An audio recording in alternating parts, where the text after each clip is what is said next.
Hello, today's date is March 6th, 2024. We're with Kaganowicz, and he's our interviewee. I'm the interviewer, Andriette Redmond. We're in Belmead, New Jersey, USA, and our language will be English. Take that again. Okay, again? One. Hello, today is March 6th, 2024. The interviewee is Greg Kaganowicz. I am Andriette Redmond, the interviewer. We're in Belmead, New Jersey, USA, and the language we will be speaking is English. One.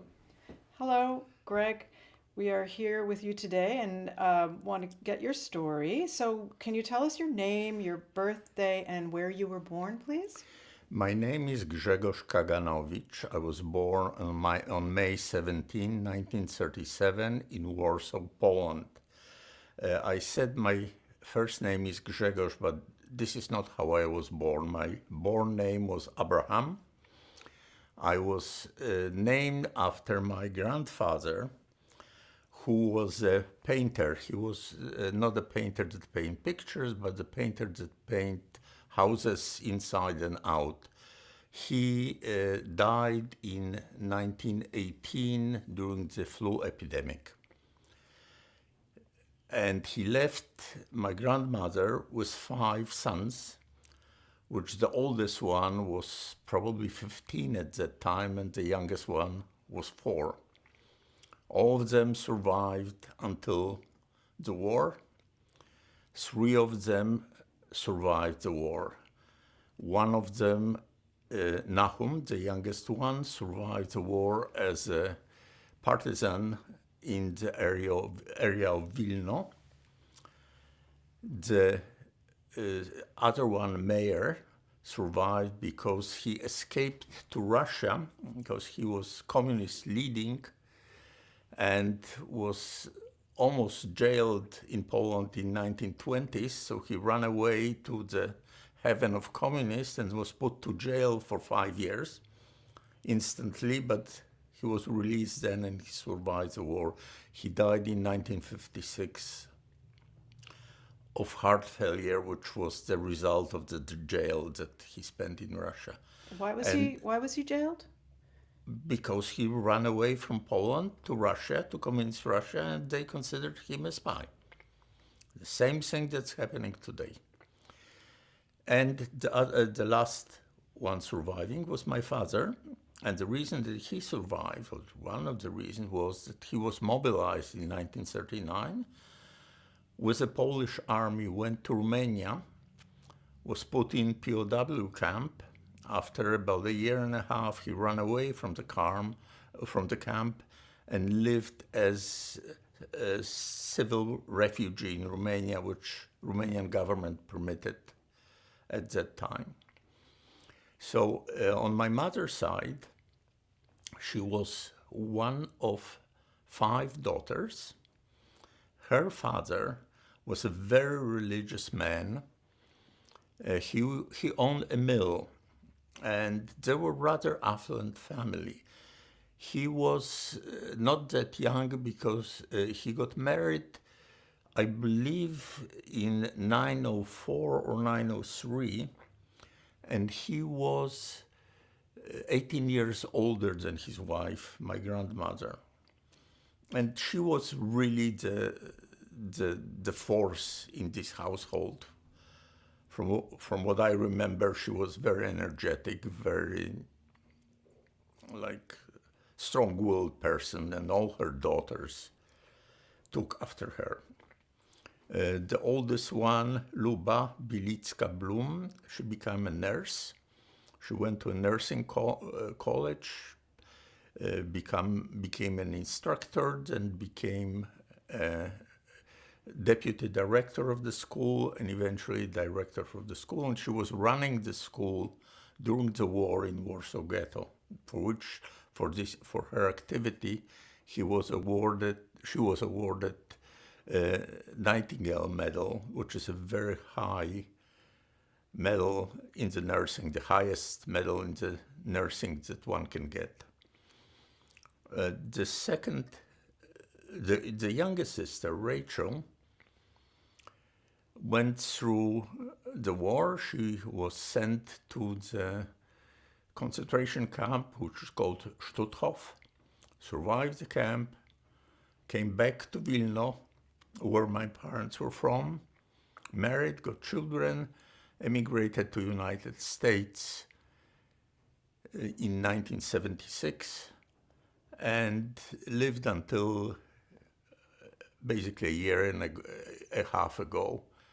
And she died at the age of 99 recently. And her memorial was also recorded, and I don't know by whom, I think by the Holocaust Museum in Washington, D.C. And the third one was my mother, who was also a nurse. She went to the same nursing school that my aunt went, finished the school, worked as a nurse in the hospital, which was called Jewish Hospital on Czyste in Warsaw, worked there during the war, then worked in several orphanages in the ghetto, including Korczak orphanage. Are you familiar with Korczak? Never heard? Okay, we'll talk later about it.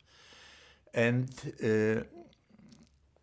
that's basically all about my family. My parents met in Warsaw, and they got married in 1934. Both my parents were non-religious. They were, as a matter of fact, my mother was very anti-religious. She was an atheist of first class. And I think all my aunts were very anti-religious. And I believe that was, in a way, the response of the strict religiousness of my grandfather, who was their father, who was a very good man. I remember my mother telling me that when they were little children, he was getting up early in the morning to meet the ladies or the women who were coming from the forest with baskets of fruits to sell at the market and buying strawberries. And when they were waking up, each one had a bowl of strawberries with cream on top of them. So he was a very loving father, but he was very strict as far as religion, and his daughter revolted.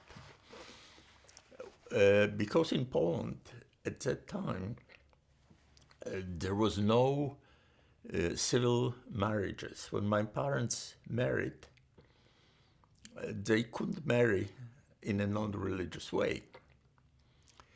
So they just started living together. About 2 years later, 3 years, actually 3 years later, when I was about to born, a problem became, because if I would be born out of wedlock, I wouldn't have any rights. The people out of wedlock at that time didn't have right. So they decided that they're going to find a rabbi who's going to marry them officially. And they looked for one, and they finally found one who agreed to marry them without an official religious ceremony. But he put, and my mother at that time was very well pregnant, and he put a condition that in case it's going to be a girl, her name will be Sarah, and in case it's going to be a boy, the name will be Abraham. So since I am a boy, my first name was Abraham, and I'll get later to how it got changed to my current name. So, of course, my parents did not circumcise me at that time because, they were not religious, and that was against him. War started. My father was mobilized. He went with the army, God knows where. He wound up in Romania. My mother stayed in Warsaw in early 1940. The Warsaw ghetto was opened, we were forced from our apartment to another place. How old were you? I was that about almost 3 years old, 2.5 years old. And I remember some things. I remember things from our old apartment in Warsaw. Certain things like some furniture, I had some toys, I had a horse which was kind of whacking. And I remember this horse because it was a real horse with hair and, not like a wooden one. I got it because it was a present from my father's co-workers when I was born. This is how I got it. I remember the dog that we had out there. I don't know what happened to the dog. I remember the lady who was taking care of me. I remember her face. I remember her name. I remember her voice because both of my parents were working. What was her name? Eugenia. And, but, all that ended at the time when we were moved to the ghetto. My mother rented a room at Leszno Street, which is, I believe, still the same name right now in Warsaw. And we lived there out there. And there was one incident which I remember very well from this apartment. The only in this apartment we didn't live alone, just my mother and myself. Also, wife of my uncle, of a younger brother of my father, his name was Itzhok, and his young daughter, Luba. She was younger than I was by probably a year, lived. And then her mother got arrested and was away for like several months, like half a year, maybe almost a year. Arrested for what? Arrested for no reason. People weren't arrested for reason at that time. People get arrested, they were caught on the street because someone didn't like their face. She got arrested. She got released after that. And she came back. And I remember how hard her daughter was crying because she didn't recognize this person. She didn't want to go to her. And so I still remember how hard this girl was crying. Both of them perished during the war. I don't know when they were, because when we moved to another apartment later on, she wasn't there. During that time, something happened which had an influence on what happened to me later on. I got an infection on the foreskin, and it needed to be removed. And so at the age of 3.5, I was circumcised in a hospital where my mother worked. And I still remember how they put me to sleep. And I still remember how they were telling me that you are going to get the injection, but it's not going to hurt, and you are going to sleep, and then you will wake up, and then you are going to get ice cream. I don't know where they got the ice cream, but it was relatively early in the ghetto, and things were available. So I got circumcised then, and that had consequences later on when we escaped from the ghetto. Let me take another look because I don't want to. Okay. So we moved out there, and things in the ghetto were getting worse and worse. But they weren't really that bad until, I would say, end of 1941, beginning of 1942, when Germans started massive deportation of people. Ghetto in the beginning of war, had over 500,000 Jews. Substantial portion of them were Jews sent from surrounding towns to Warsaw Ghetto. It was extremely crowded.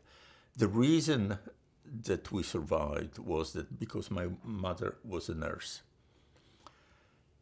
All the medical personnel had privileges, both from the Jewish government of the ghetto and the Germans, because Germans were panically afraid of typhoid.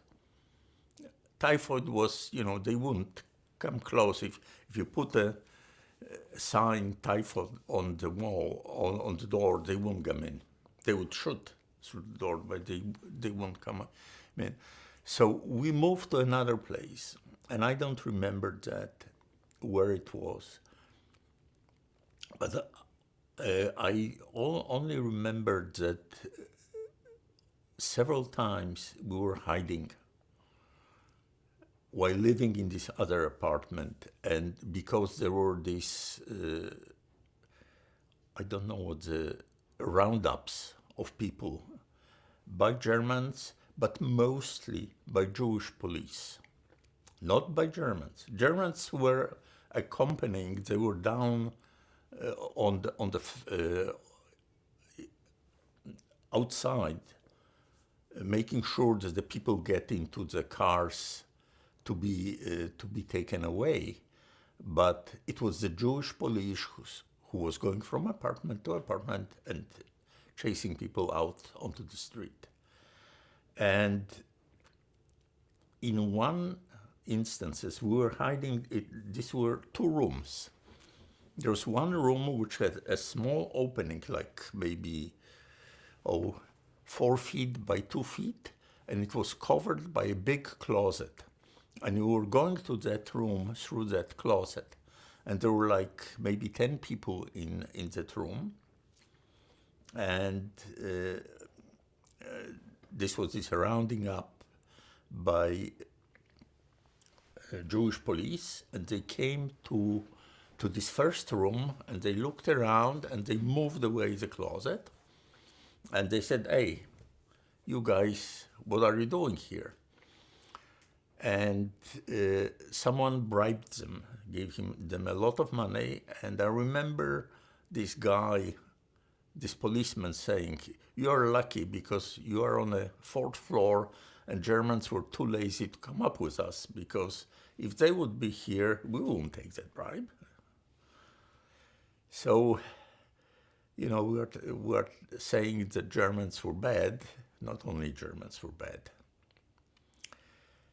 Another instance, I remember there was another one of these roundups, and my mother covered me with quilts, several of them, and I almost lost my conscience because of the lack of air. So that was another one, another something.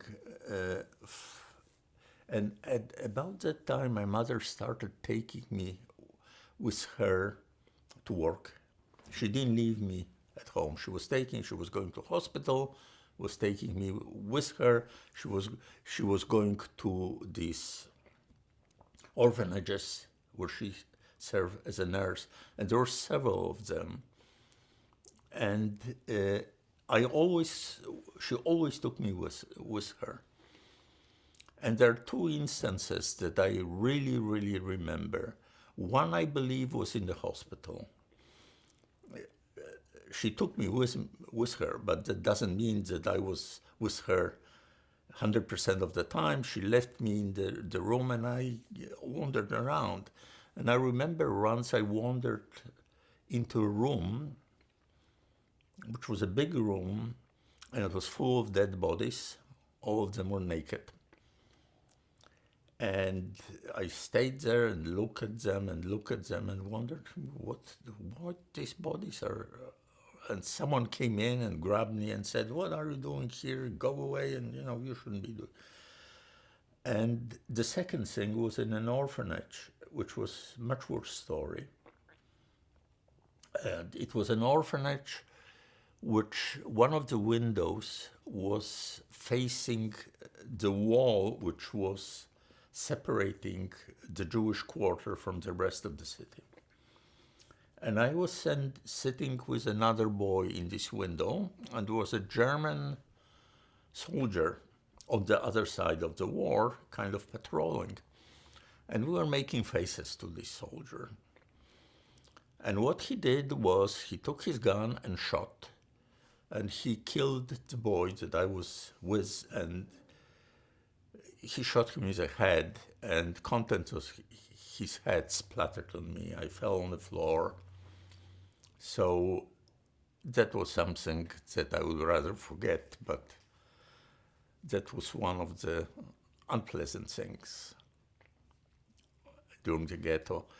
So I don't remember where we were, but this was one of the places that we lived.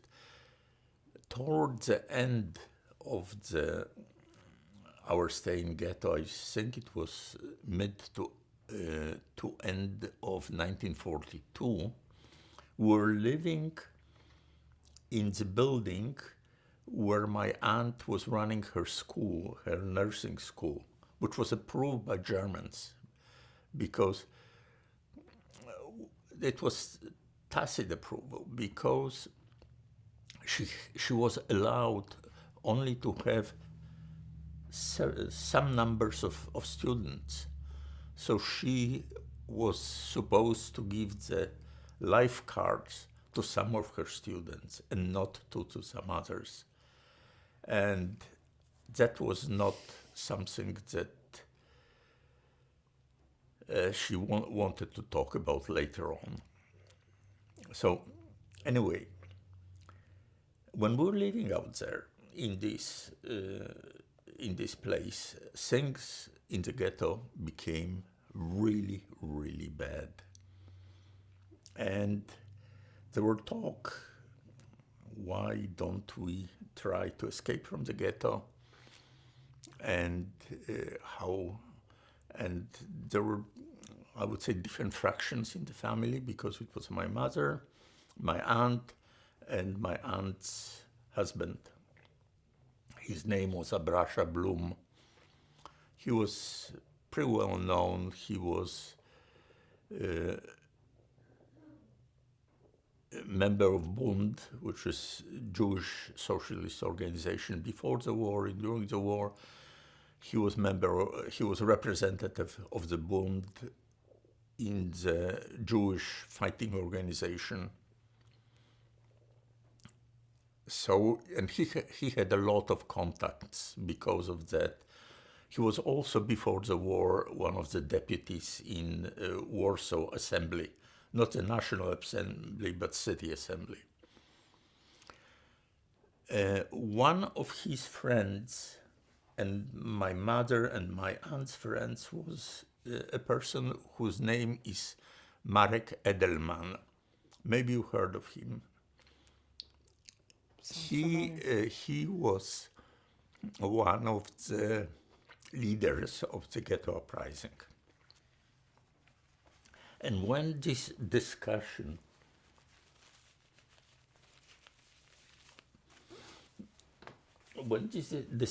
was whether we stay or not was going on, he had a talk with my mother, and he screamed and yelled and says, "You should go away. If Abrasha wants to stay, he should stay. But both you and Luba and the kids should go out. Talk to him. He has contacts. He can arrange for you to go outside." And that my mother talked to Abrasha later on. They had an argument, and he said, "All right, this is what you want to do, this is what I'm going to do." And he arranged for all the contacts outside. However, one of the things, we had to change names, we had to get different documents, And I remember when he took me on his arm and said, listen, what do you want your name to be? And there was a children's rhyme, which was calling Idzie Grześ przez wieś, worek piasku niesie, which means little Gregory goes through the village and he carries a bag of sand, and through a little hole, the sand slowly disappears. And it goes round and round and round. So I said, this is what my name, what I want my name to be. And this is how it got it. So after we escaped from ghetto, my name was Grzegorz Kłosek, and my mother's name was Valeria Kłosek. And this is how under these names, we survived the rest of the war. How we got out of ghetto, that's a different story. My mother was a nurse, and ghetto was divided into two parts. The hospital was in one part towards the end, and the rest of the ghetto was in the other one. So they put me on like a cart, horse cart, with bed and with quilt, and my mother with her uniform and a sign, typhoid, on the thing, and going to the hospital. Once we tried, and the guardsman said, no, go back. The second day, different guardsmen, and I remember him, a young fellow, like, I don't know, he might have been 19, 20 years old. They said, go, go, go, go. And we went. And we left the ghetto as soon as we turned the corner. All these white clothing and white sheets were put in a bag, and we went to the place where we were supposed to be helped. But before we get to there was another incident that I won't mention because it's a very important incident. I was going with my mother once in the streets. She was going to one of the orphanages that she worked. And she was dressed in her nurse's uniform. This had to be fall of 1942. And there was a column of people walking towards the Umstagplatz, which is the place from which the trains for Treblinka, which was extermination place, were going. And the Jewish policeman ripped the nurse's hat from my mother's head and put her in the column together with me and said, too many nurses are escaping. You go with them. So we went.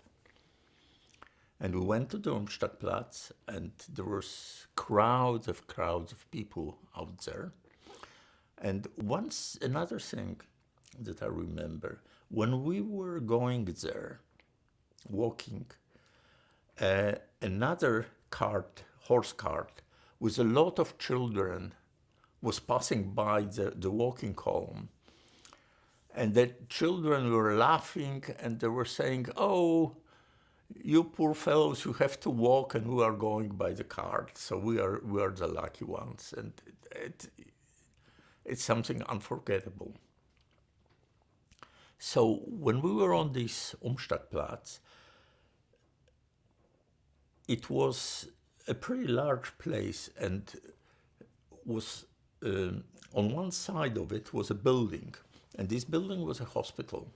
It was called, I believe, Bauman's Hospital. I'm not sure whether that's the right name, but I think this is what it was. And the windows of this hospital were coming out of the Umstagplatz. They were closed, of course. And someone from the hospital noticed my mother. Her friend, another nurse, She opened the window, pulled her and me out into the hospital, put me in bed, gave her a uniform, and this is how we escaped.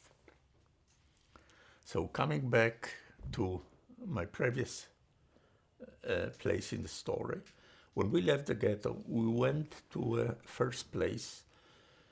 It was the connections and the people who were helping us. It was an organization which was called Grzegorz, which was run by Poles, and there were zillions of them who helped to place Jewish people with the families. So we knew where we to go, and we went out there and we stayed with a lady for 2 weeks. And I remember because she had a dog, which was a German Shepherd. It was, for whatever reason, the dog was very friendly with me, and I was playing with this dog all the time and had a lot of fun. But one day, a neighbor came to her and said, "Listen, I know whom you are hiding, and you have until this night to get rid of them. Otherwise, I'm calling police because I don't want to endanger you or myself." Because the story was, if Germans found Jews hidden in a Polish family, they killed the Jews, but they killed the family too. That was the rule.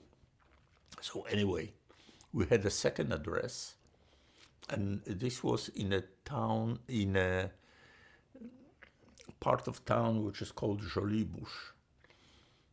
And out there we got separated because myself, and by that time my cousin, who was son of my aunt Luba, was already there. His name was Alexander. So I stayed with him, with a family whose last name is Borkowski.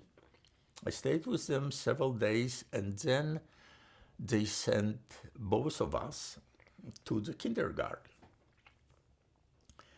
And that we had to stay there for quite a while, because I remember when we were staying out there, the ghetto was burning. And the ghetto didn't burn until basically April 1943. And I left ghetto in the probably December 42 or January 43. I don't know exactly, but I remember it was snowing when we were writing this card. So we lived out there, and they decided to send us with this family, and they decided to send us to kindergarten. And doctor who was admitting us and examining looked at me and says, "Oh, this guy, you can't have him in a kindergarten. Someone sees him because I got circumcised." My cousin, who looked like a typical Jewish kid, wasn't. And he was left, and an irony. So what they did was they sent me first with a lady who was an elderly aunt of the family. Her name was Aurelia Borkowska. She was in her 70s then, and I lived with her on Krochmalna Street, which was another street in Warsaw, for several months with her and her sister. And then she took me to a Warsaw suburb called Ząbki, which was basically a village. And I lived there, or we lived there for probably about a year or close to a year. And my mother was visiting us on occasion, and my mother at that time was working as a maid at a family, again in another suburb of Warsaw, which was called Świder. The family whose name was Olpiński. And they didn't know that she was Jewish, and because I don't know for what reason, but both my mother and myself spoke fluent Polish. My father didn't. My father spoke with an accent. My mother had something which was called Eastern accent in Poland, which all the people who lived in the East, kind of a flowing, almost singing way of speaking. So everyone would identify her that she's from the East, but no one could say that she was Jewish, neither from her looks or, and I will show you later the picture of her. So this where we lived, and fall of 1944, my mother was visiting us, and she saw these huge numbers of German soldiers walking through the things, and she was about to leave, to go back, and she said, "No, I'm not leaving him here, I'm taking him with me." And she took me with her, and she rented a room nearby the place that she worked. For a couple of days, we lived at the villa of these people, and I was there very often. I was there basically daily because she was taking with me, and I was playing with the children of the family, and they were very friendly. But they said later on something that made my mother leave the place, and I'll get to that later. So somewhere in meantime, and I don't know when, the front moved. And the front stopped on the river, main river of Poland, Wisła. We were on the Russian side. The place where I was before was on a German side. So my mother's intuition was right, that she took me with her. And I remember Russian soldiers basically bivouacking in the woods around the house, cutting down the trees so they would have some firewood, playing with me. They were making me toys from wood. Very friendly people, very, very nice guys. Young people most of the time. However, because it was frontline, it was very, very heavy bombardment. And at some point in time, I don't know when it was, it had to be end of 1944. During the bombardment, we were hiding in a shelter. Basically, a shelter was a big hole round in the ground covered with some wood on top and some soil on top of it. And at one point in time, during the bombardment, we're sitting in these shelters, people, one next to another, probably 30 or 40 people in this one hall. I had to go out, nature call. And my mother took me out and took me to another hall, which was a hall after a bomb. And while I was doing my thing out there, a bomb fell. Direct hit on the shelter that we just left. Everyone was killed. Not a single survivor. So I can say I'm lucky. Then later on, it was probably beginning 45, the front moved farther away, went toward the western part of Poland, and my mother decided that she's not going to work at these people anymore. And the reason for it was, and I remember that, because I was playing with their kids under the table. What they said, what one of them said, and it was a big family, because during that time, a lot of relatives, when someone had a big house like this was, and it was a very big house, a relative came in and congregated in one place. And one said, of the people said, as much as we hate Hitler, he solved for us the Jewish question, because we, as Poles, would never had the guts to do it. And my mother heard it, and next day she said, sorry, I'm not going to work here anymore. She didn't tell them why. But she had later on some, not a relation, she knew and communicated with the children, because they lived in Warsaw, they lived very close to the place that we lived. And I know that she was in contact with the kids.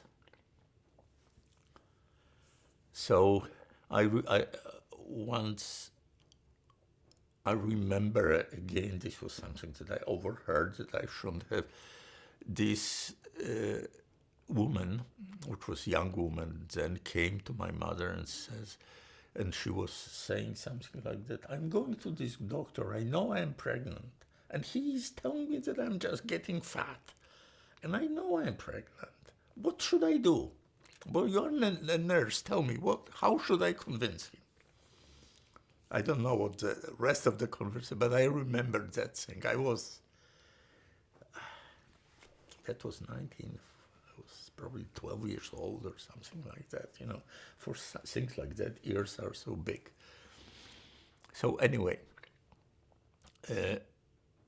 end of 1944, front moved away. We moved out of this house. My mother rented a small house. My aunt moved with us, and she lived with us with her kids at that time for a short time. And my mother decided to, she again reestablished communication with my father. And he was pretty well established in Bucharest. He had a job, he had a place to live. So she said, okay, let's go out there. So we went. And this is how we wound up in Bucharest. And just before we left, or maybe a few months before left, the elderly lady who took care of me walked in to our new apartment, and we welcomed in. And when we left for Romania, she stayed with my aunt, and she stayed with my aunt till end of her life, which was in 1959. She lived to be 90. And we called her grandma. Actually, this was the only grandma that I knew, because my grandparents, aside from the one who died in 1918, were killed during the war in Vilna by Germans. So basically, that's my story until the war. After we spent 2 years in Romania, then my parents came back to Poland. I don't know why they came back to Poland rather than going some other place, but this was they decided, probably because that was their country. Again, we lived for a while, for like 2 years, with my aunt, who at that time became a director of Jewish orphanage in the city of Wotwock, which had like 100 some kids. divided in various age groups. From the older were 18, 19 years old. The youngest were 5, 6 years old.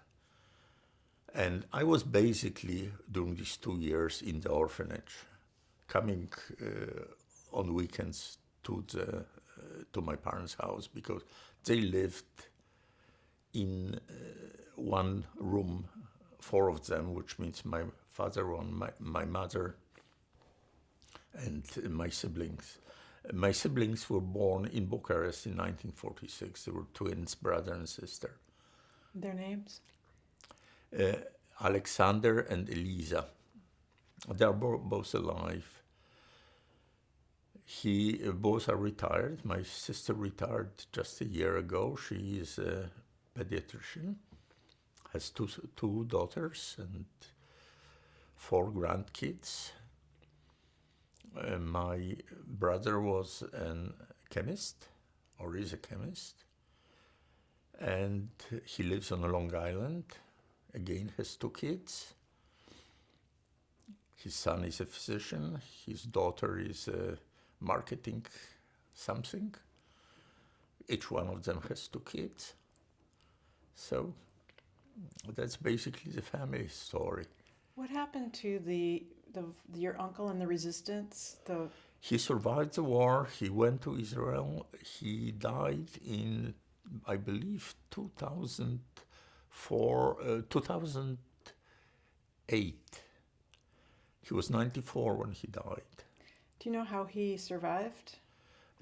In the forest as a partisan, fighting Germans. And the other question I had was, in Vilna, was there a long history of your families being from there? Yes, pretty long. They were from this area. I don't know my mother's, my grandmother's on my father's side. I know that her maiden name was Ponimoni. I don't know and there were a lot of relatives who at various times came to United States, and someone was even trying to establish a family tree and family history. I didn't know what happened to this effort. My father's father family, they were living in the woods, basically making how you call it, this black substance that you distill from wood. Charcoal? Charcoal, and the liquid part is, the one that you use to seal tar. Tar. This is what they were making. They were tar people. This is what I know. And I don't know whether he had any brothers or sisters. That I don't know. My mother's family was rather affluent, relatively affluent. My grandmother maiden name was Apatov. She was from very well-to-do family. My grandfather, his name was Bilitsky, and he owned a mill, and he owned a house, a 2-story house, which was next to the mill, who was renting. He was also owned some like a garage for carts that he was renting to the people who did transport with using horse carts. And this was a very rowdy crowd. And my grandfather didn't deal with them. It was my grandmother who dealt with them. And I heard testimony from my aunt that they were rowdy stuff, but they were so afraid of my grandmother. She went into their quarters, all the liquor disappeared, everything got quiet, and she didn't raise the voice. And as I mentioned before, all the daughters are very strong-willed, or were very strong-willed. None is alive anymore. Very stubborn. And I have to say my sister is very strong-willed and very stubborn. How were you educated during that period when you were hiding? I wasn't educated. My education basically started when just before we went to Romania. I went to a small group of people, which were ages probably from 7 to 12, and we had one tutor who taught us how to read and write and some other things, basic. But that was few months. Then I went to Romania. I was going to Polish school in Romania for 1 year. Then for another year, I was going to Romanian school in Romania. And I still have a graduation certificate from the Romanian school from the 4th grade. Then when we came back to Poland, I was going to public school in Otwock, where the the children's house was located, and it was a good-sized walk. It was like almost 3 miles to walk through the forest, rain or shine. I remember that very well, because I didn't like walking to school when it was raining. And then we moved to Warsaw. I went to public school, finished school, got admitted to university, finished university. And what did you study there? Chemistry. And were you ever, did you ever have to pretend you were another, like Catholic? Oh, yes. When we were living with the grandma in Ząbki, I was a very practicing, believing Catholic child with all the trimmings of the church, and this was the only entertainment that there was. So, and I was really, really believing Catholic child at that time, because this grandma was very religious person, and so she took me out there, and all the practice. And I remember when we came to Romania, and I asked my mom, "Oh, when are we going to church?" And she cut it out very quickly. Did she explain what? No, she didn't do an explain. Unfortunately, the religion was taken out of me in a very unpleasant way. When we came back to Poland, and I was going to public school, at that time, religion was part of a school curriculum. And all the kids from the orphanage didn't go to religion because, they were Jewish. Or some, I don't think any one of them was religious, but they were considered not Catholic. I, on the other hand, was very curious and went to the class, to the religion class. And the priest who was running it asked me, the first thing before he started the class, "What are you doing here?" I said, "Oh, I came to religion. I was going to church. I know how to pray. And he looked at me and he said, like that, "Get out. You won't dirty up our class." That was the end of the religion for me. I was 12 years old then. Sorry, 11 years old, because it was probably end of 1947, 10 and a half, 11 years old. Did you experience any other anti-Semitism around then? Not around that time. There were some incidences in the school, but nothing really that would, one would have to look for it. both during the school and when I was at the university, and then later. As a matter of fact, when we left Poland in 1968, when there was a government-inspired anti-Semitism in Poland, it was government-directed and government-inspired in Poland, and this way we left. When was that? 1968. People at my work behaved very, very nicely. You know, they, as a matter of fact, you called them here CEO of the organization. It was called Film Research Institute, and it had probably 300 people working. Called me into his office and said me, even before I decided to leave, and asked me, listen, do you see any sign of people doing anything that they shouldn't be doing? Let me know. And if you ever hear, I want to hear it first because I would cut it out. So, and I stay in touch with my coworkers many years after that. What were you doing? What kind of work were you doing at that time?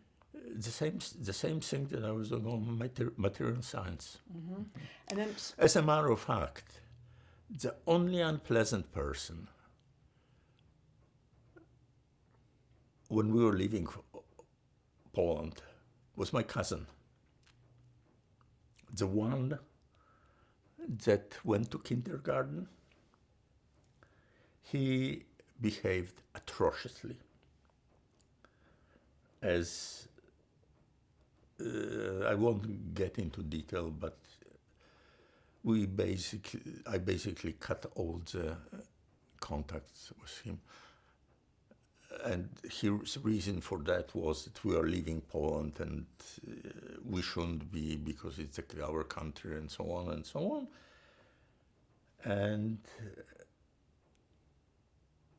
surprise, surprise, 1978, he left Poland, came to the United States, and resides right now in Florida. did you reconnect? No. Occasionally saying hello when we met together, but...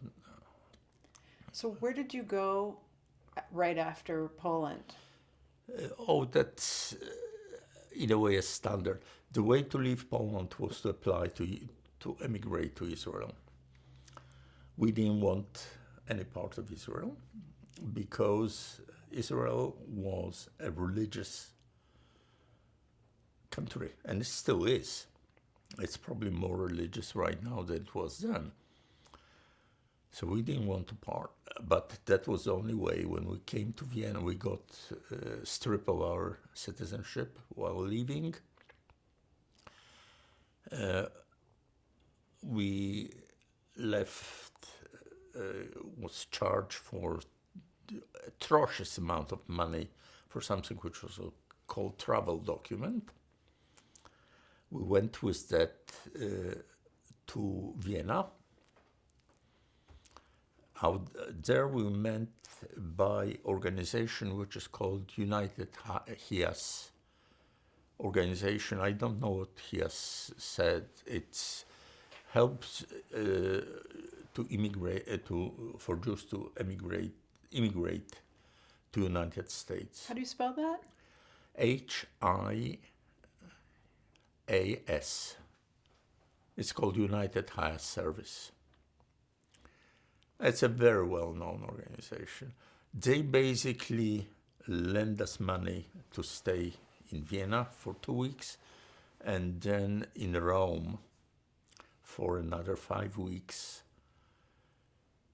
and paid for our tickets to United States and paid for some money, gave us some money when we came to United States. We stayed in New York for a while, for like 5 months until I found work.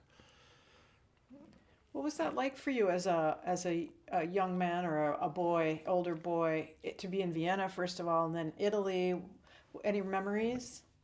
basically adventure. I wasn't a young boy anymore. I was 32 when we left Poland. Right, sorry, yeah. So, and it was frustrating because it took a long, long time to find work. And the first thing that I was told in Indianapolis when I started was, of course you understand that we cannot pay you the salary if you have had American experience. So my salary was much lower than it would have been otherwise. I was surprised that I was told that. And I was kind of surprised that within 6 months of me hiring, I got promoted. And 1 year later, when they laid all the 750 people out of the place, I was one of the 7 people who was retained. So, American experience or not, I was valued something, but they didn't increase my salary.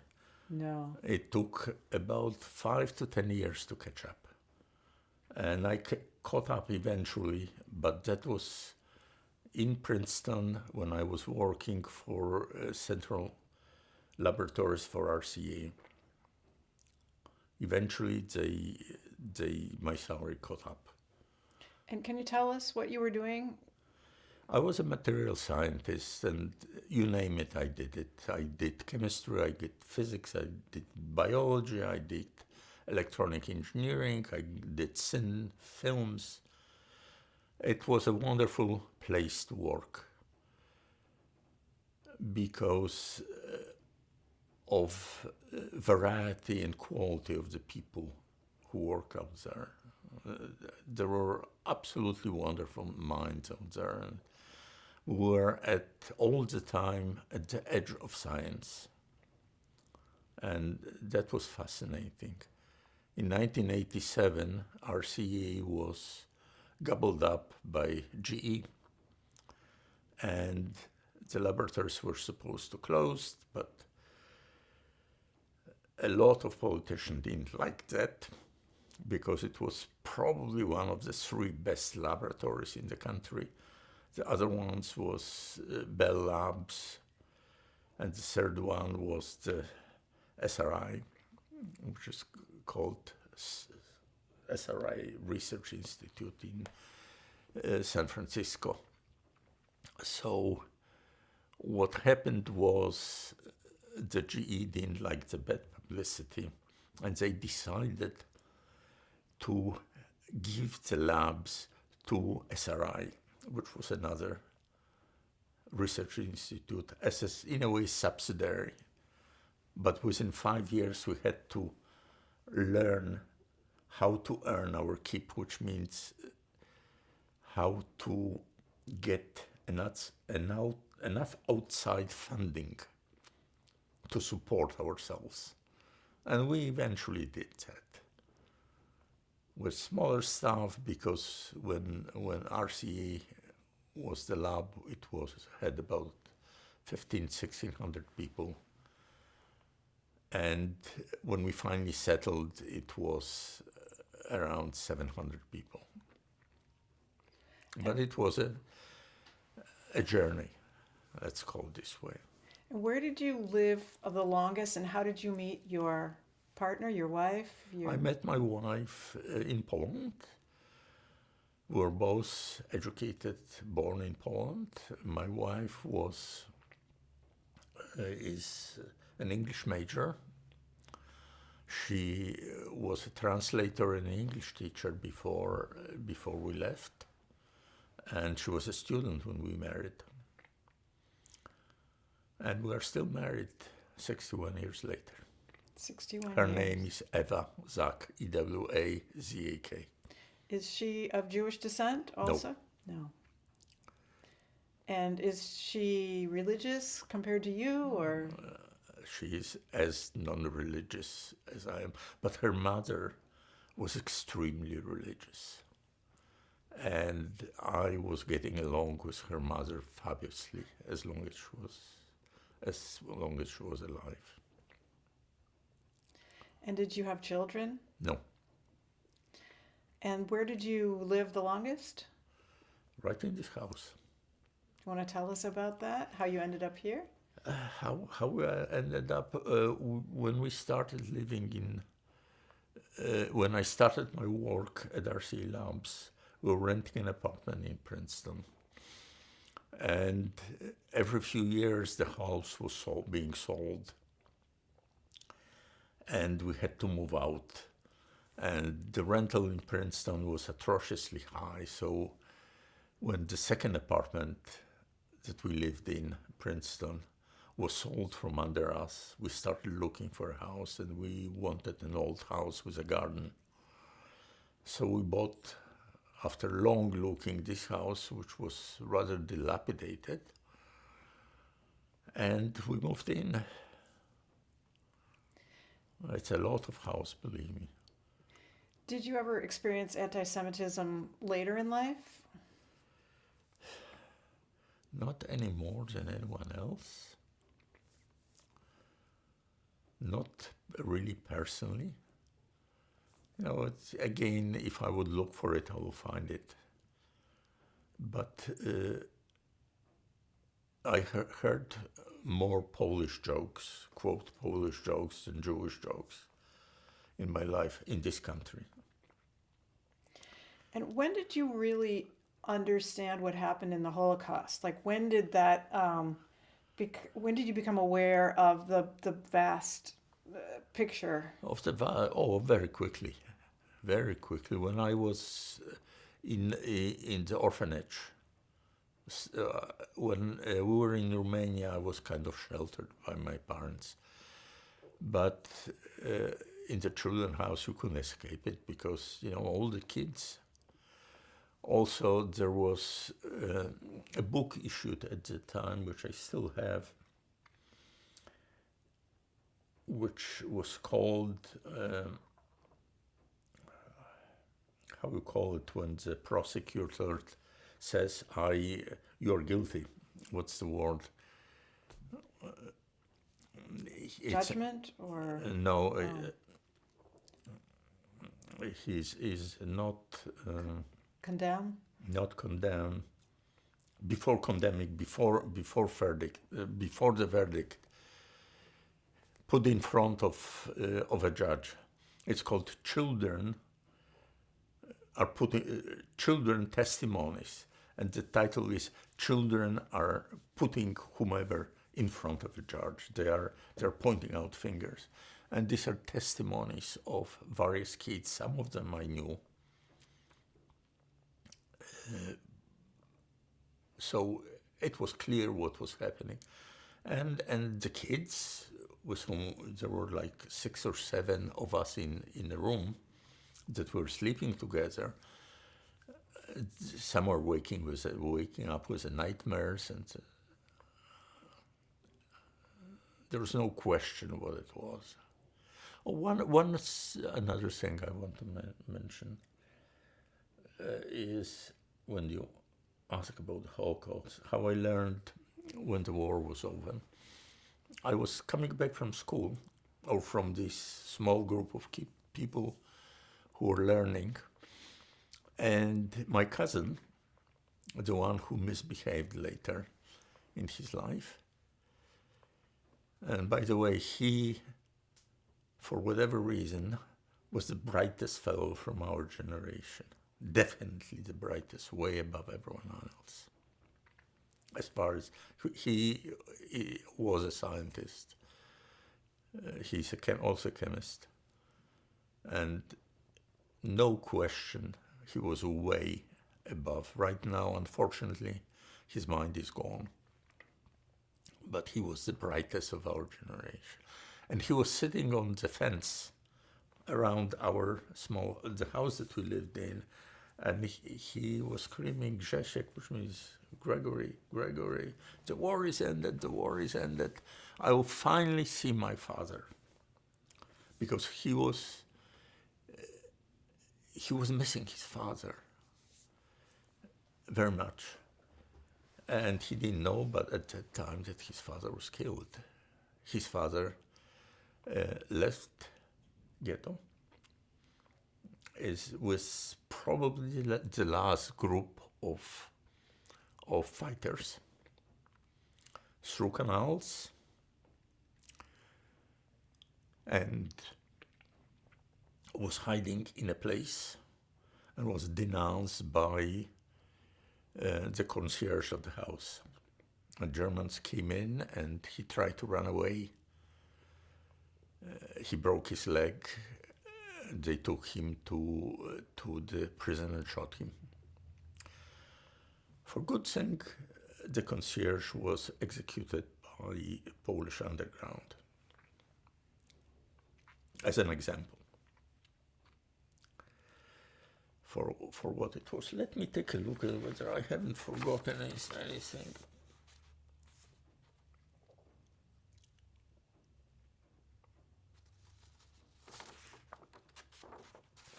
Would you like to pause?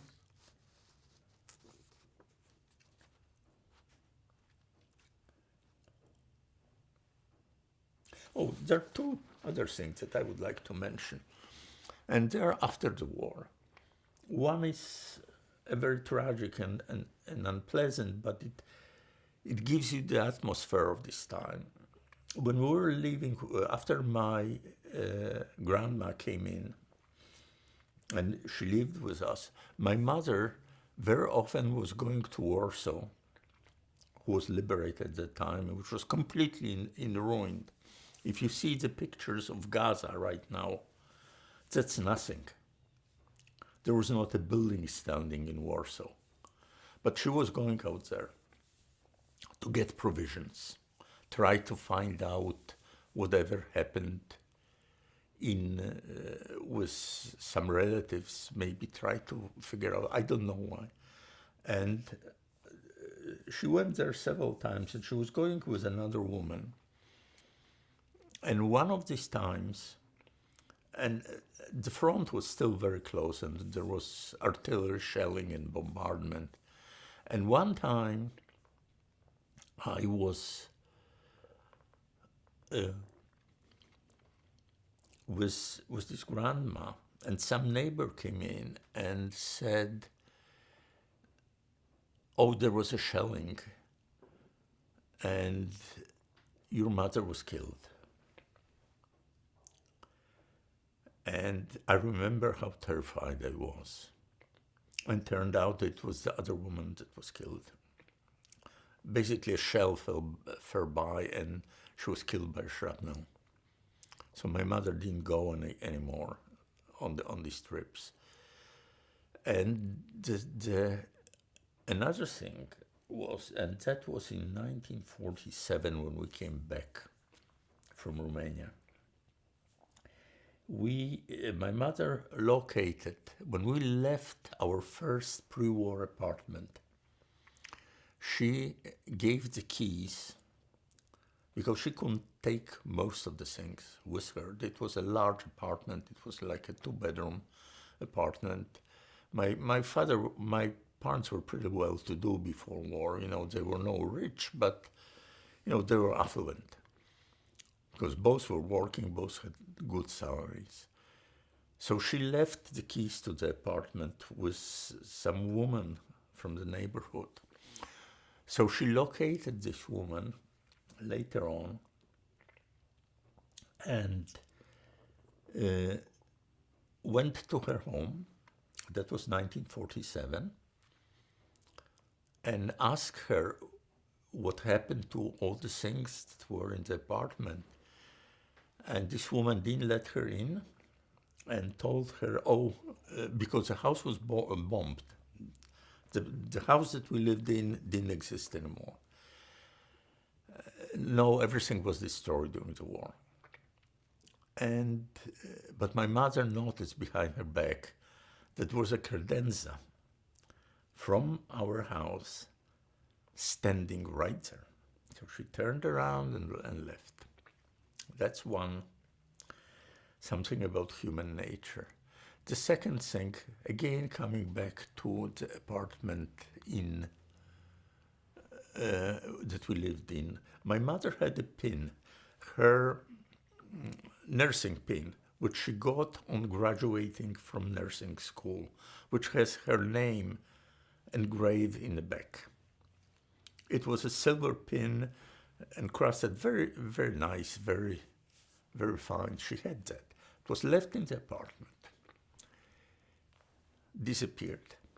1950, or 1951, they were removing the rubble from this portion of Warsaw, again by horse cart, loading in, and one of the people who were driving this horse cart noticed something shiny, picked it up, brought it home,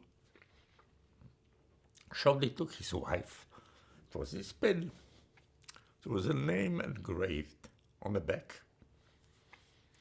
My aunt, who had double name Blum Bielicka, was working at the hospital, at which the wife of this fellow worked also, and she knew her. So she brought it to her. This is how it came back to my mother. The pin right now is in Polin Museum, which is a museum of Jewish history in Warsaw. Both my siblings and myself decided to give it to the museum. So basically that's my story and sex surrounding. Thank you. And have you been back to Poland? Yes, several times. Several times. And how does it feel? It's a different country. It's a different country from the country that I left. Well, the same way when I go to Germany, or I go to Italy, or I go to France, it's a different country. It's a different country from here. So it doesn't feel like home. It doesn't feel like home. And most of the people that I knew from my youth are gone, or I lost contact with them. So, and it's a different country. It's 50 years or 55 years. It's a very, very long time. And how do you feel about the recent rise in anti-Semitism? Where? Do you feel that there is one? I think that there is, but the blame on that, I would put more on, at least in this country, on the polarization of the country. Because when we have in this country people who say, listen, if you have any misfortune in your life, it's someone else's fault. It's this fault, his fault, it's not yours. You didn't do anything wrong. It's someone else's fault. People start looking for guilty. And during the history, Jews were found guilty. There's plenty of writing about the Jews being guilty of this or that. So, and the recent situation in Gaza didn't help. Unfortunately, people see the destruction of Gaza and forgot the destruction of the kibbutz next to the border. Before that, it looks to me in a way like some fellow who was convicted for murdering his parents, and he asked the judge for leniency because he's an orphan. That's how it looks to me, and I don't understand that. I realize that the kids of Gaza haven't committed any crimes, and they should be spared, and I commiserate for them. But I don't believe helping them is in hands of Israel right now. Helping them is in hands of Hamas right now. That's what I believe. Do you feel culturally Jewish? Is there, or do you feel neutral, or how do you feel? I feel neutral. And to answer that question, there is a book by a French writer. Her name is Anne Beres. And the book is called The Postcard. And it basically describes her family or her ancestors who moved from Russia to Lithuania, to Germany, Czechoslovakia, then to France. And they all perished, or not all, almost all perished during the war. And someone in the book asked her, why don't you feel more Jewish? And she answered that, and I could describe it better. So if you want to know to answer that question, read that book. It is, by the way, an excellent book. It was called Book of the Year by New York Times very recently, like in 2 years ago or 1 year ago. Was translated from French to English.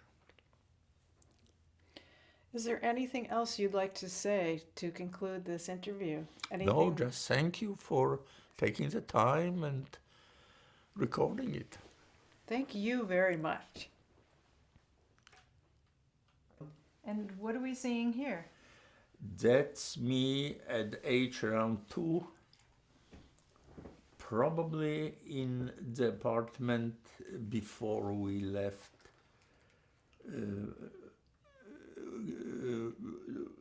Before we left for ghetto, before we were moved to ghetto. Thank you. These are the picture of my mother and myself, and they actually have a date on it. They were made in February 10, 1940. These pictures were probably where we were already in the ghetto. Thank you. And what do we see here? These are the picture of my mother and my aunt and her daughter and myself in the back, or my cousin and myself. These pictures were made when we were already in the ghetto, and they were living with us, and they were made on February 25th, 1940. And I know that because there's a date on the back. Thank you. And what do we see here? These are the picture of my mother and my aunt and her daughter and myself in the back, or my cousin and myself. These pictures were made when we were already in the ghetto, and they were living with us, and they were made on February 25th, 1940. And I know that because there's a date on the back. Thank you. Are out of focus, the picture, so maybe you try to. Do you want to? And what do we have here? That's a picture of my father, my sister, and myself in Romania, early 1947. Thank you. That is my mother, my siblings, and myself, again in 1947, early 1947. Thank you. And that is the picture of my mother, who's on the left, with her friend, my siblings after they were born, and myself, and it's middle of 1946. Thank you. These are two pictures. The left one is myself and my siblings. That's probably January 1948, and on the right side, I don't exactly know when it is. I think it was probably in 1945. And where were these? These were in Otwock in Poland, and this was probably in Świder in Poland. Both were towns close to Warsaw. Thank you. And that is the picture of the grandmother that took care of me during part of the war. This picture was taken in probably 1948 or maybe 49. And she was 78 or 79 years old at that time. And her name? Aurelia Borkowska. Thank you. And this concludes the interview.